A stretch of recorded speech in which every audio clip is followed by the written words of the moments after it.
কোন দল নাকি বলছে বিএনপির এই সমস্ত কার্ড টার্ড দিবে, বলছে এগুলো নাকি সম্ভব না। আপনারাই বলেন এই কার্ড দিয়ে এইভাবে উন্নয়ন করা সম্ভব কিনা? আমরা তো পানির মতো পরিষ্কারভাবে আপনাদেরকে বলছি কিভাবে সম্ভব। কিন্তু তাদের কোনো পরিকল্পনা নাই, জনগণের জন্য কোনো কর্মসূচি নাই, এবং কোনো রকমের নীতি আদর্শ তো নাই। সুতরাং তারা এগুলো বলতে পারে। তারা আজকে বলছে আমাদেরও একজন মুক্তিযোদ্ধা আছে। আরে বাবা, বিএনপি থেকে অপসারিত হয়ে একজন মুক্তিযোদ্ধা আপনাদের সাথে যুক্তদান করেছে আমরা জানি, কিন্তু আমাদের পুরা দলটার প্রতিষ্ঠাতাই তো মুক্তিযোদ্ধা। এই দলের সবচাইতে বেশি সেক্টর কমান্ডার এবং মুক্তিযোদ্ধার অবস্থান। আমাদের দলটাই তো মুক্তিযুদ্ধের সপক্ষের দল, আমাদের দলটাই তো স্বাধীনতার সপক্ষের দল। আমরা এই দেশের মাটি ও মানুষকে ধারণ করেই তো আমরা দলটা করি। সুতরাং কেউ যখন বলে আমাদেরও একটা মুক্তিযোদ্ধা আছে, অতএব আপনাদের কোনো মুক্তিযোদ্ধা ছিল না, এখন নতুন করে একজন যোগদান করিয়েছেন, ভালো।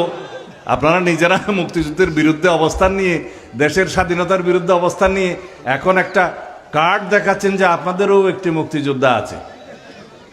এ সমস্ত প্রতারণা জনগণ বুঝে।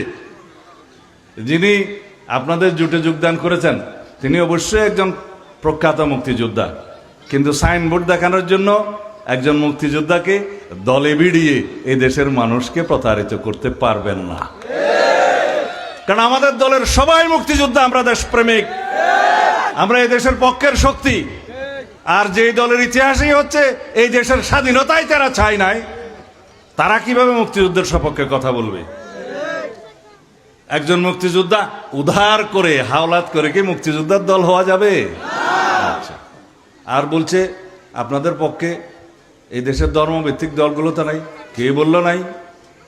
এই দেশের সবচাইতে যারা বড় আলেম ওলামা, এই দেশের আলেম ওলামাদেরকে যারা প্রতিনিধিত্ব করে, তারা সবাই আজকে বাংলাদেশ জামাত ইসলামের এই যে ধর্মীয় বিভ্রান্তির বিপক্ষে তারা অবস্থান নিয়েছে এবং বলছেন, মানুষ সেটা জানে, এবং বলছে এরা প্রকৃত ইসলামের অনুসারী তো নয়, তারা ইসলামের ক্ষতি করছে।